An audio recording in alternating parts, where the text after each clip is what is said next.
जय सिया राम। लक्ष्मी नारायण भक्ति चैनल में आप सभी भक्तों का स्वागत है।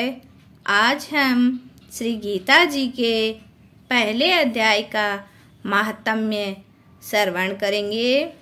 श्री पार्वती जी ने कहा, भगवान आप सब तत्वों के ज्ञाता है।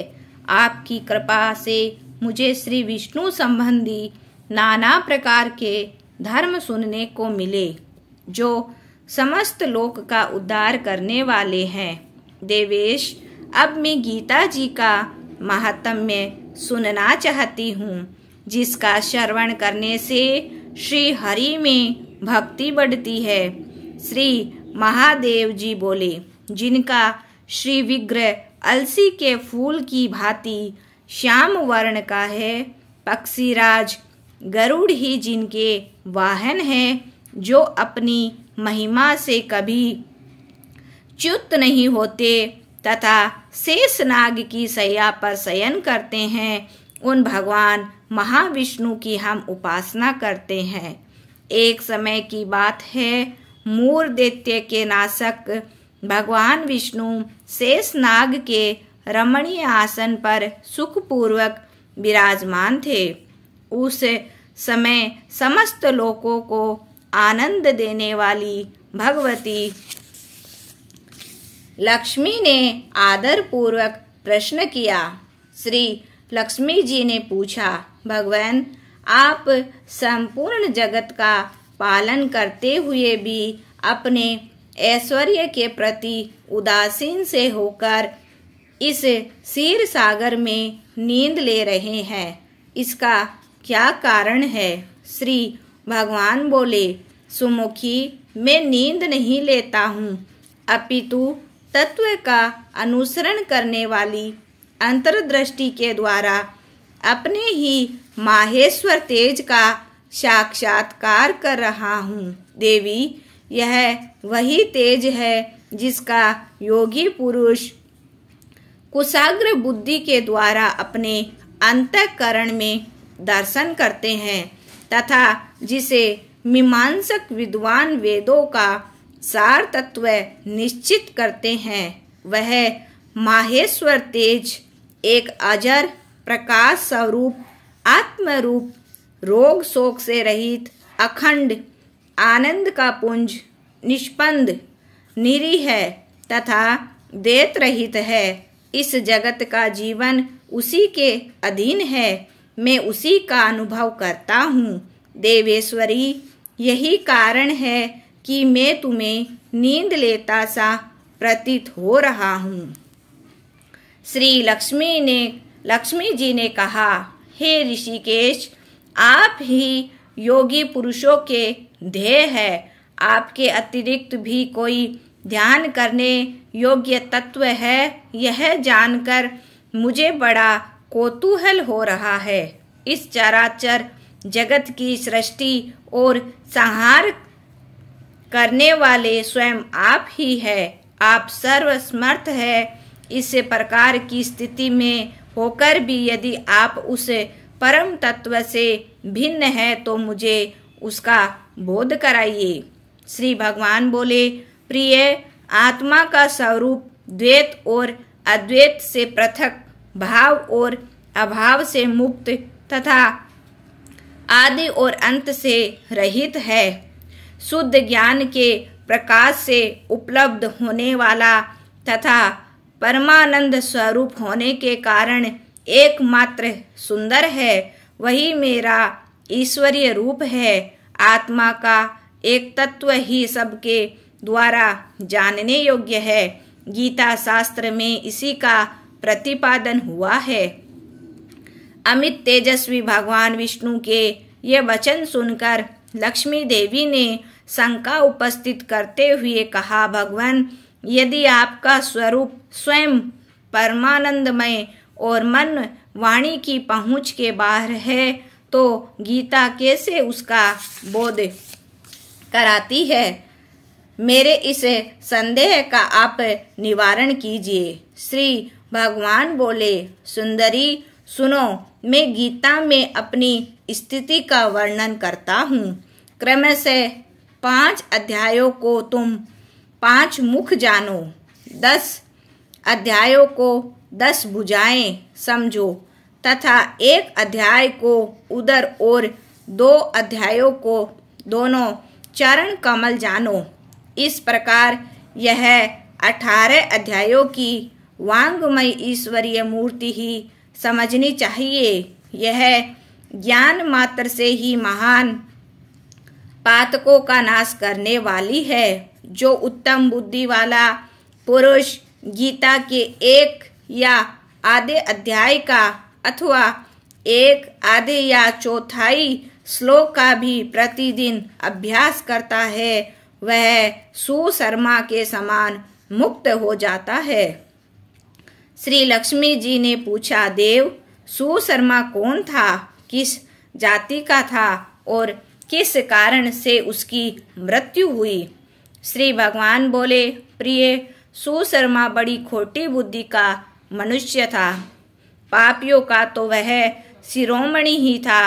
उसका जन्म वैदिक ज्ञान से शून्य एवं क्रूरतापूर्ण कर्म करने वाले ब्राह्मणों के कुल में हुआ था।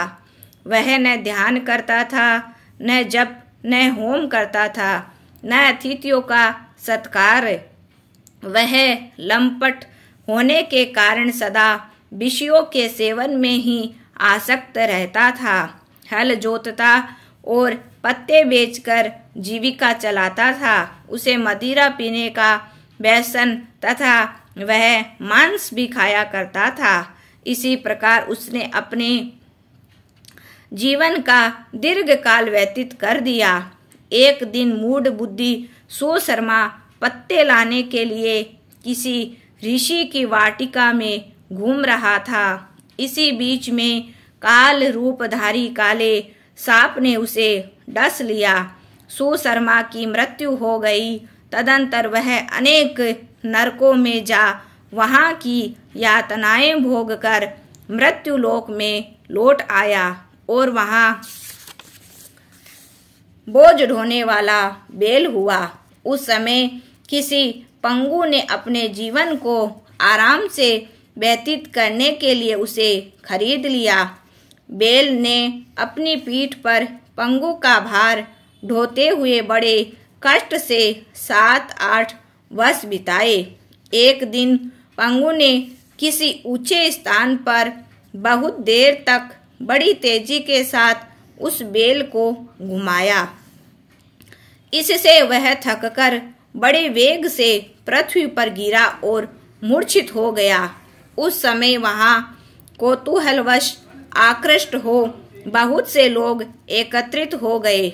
उस जन समुदाय में किसी पुण्यात्मा व्यक्ति ने उस बैल का कल्याण करने के लिए उसे अपना पुण्य दान किया। तत्पश्चात कुछ दूसरे लोगों ने भी अपने अपने पुण्यों को याद करके उन्हें उसके लिए दान किया। उस भीड़ में एक वेश्या भी खड़ी थी।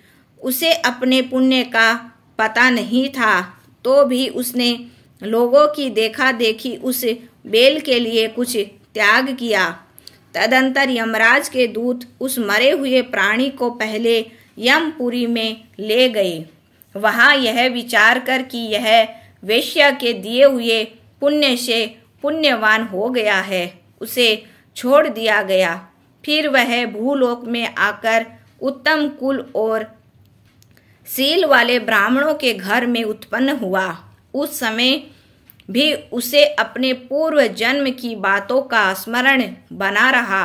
बहुत दिनों के बाद अपने अज्ञान को दूर करने वाले कल्याण तत्व का जिज्ञासु होकर वह उस वेश्या के पास गया और उसके दान की बात बतलाते हुए उसने पूछा, तुमने कौन सा पुण्य दान किया था? वेश्या ने उत्तर दिया, वह पिंजड़े में बैठा हुआ तोता प्रतिदिन कुछ पढ़ता है, उससे मेरा अंतःकरण पवित्र हो गया है। उसी का पुण्य मैंने तुम्हारे लिए दान किया था। इसके बाद उन दोनों ने तोते से पूछा। तब उस तोते ने अपने पूर्व जन्म का स्मरण करके प्राचीन इतिहास कहना आरंभ किया। सुक बोला, पूर्व जन्म में मैं विद्वान होकर भी विद्वता के अभिमान से मोहित रहता था। मेरा राग द्वेष इतना बढ़ गया था कि मैं गुणवान विद्वानों के प्रति भी ईर्ष्या भाव रखने लगा। फिर समयानुसार मेरी मृत्यु हो गई और मैं अनेक घृणित लोकों में भटकता फिरा। उसके बाद इस लोक में आया। सद्गुरु की अत्यंत निंदा करने के कारण तोते के कुल में मेरा जन्म हुआ। पापी होने के कारण छोटी अवस्था में ही मेरा माता पिता से वियोग हो गया। एक दिन मैं ग्रीष्म ऋतु में तपे हुए मार्ग पर पड़ा था।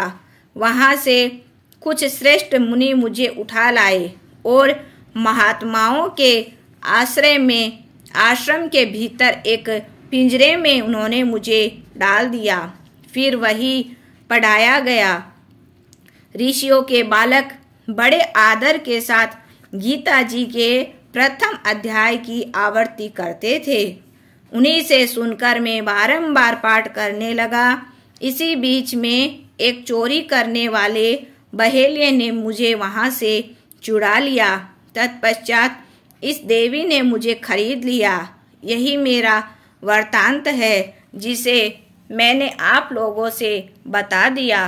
पूर्व काल में मैंने इस प्रथम अध्याय का अभ्यास किया था, जिससे मैंने अपने पाप को दूर किया है। फिर उसी से इस वेश्या का भी अंतःकरण शुद्ध हुआ है और उसी के पुण्य से ये द्विज श्रेष्ठ सुशर्मा भी पाप मुक्त हुए हैं। इस प्रकार परस्पर वार्तालाप और गीता जी के प्रथम अध्याय के महात्म्य की प्रशंसा करके वे तीनों निरंतर अपने अपने घर पर गीता जी का अभ्यास करने लगे। फिर ज्ञान प्राप्त करके वे मुक्त हो गए। इसीलिए जो गीता के प्रथम अध्याय को पढ़ता, सुनता अथवा अभ्यास करता है, उसे इस भवसागर को पार करने में कोई कठिनाई नहीं होती। बोलिए गीता माता की जय। श्री कृष्णचंद्र भगवान की जय।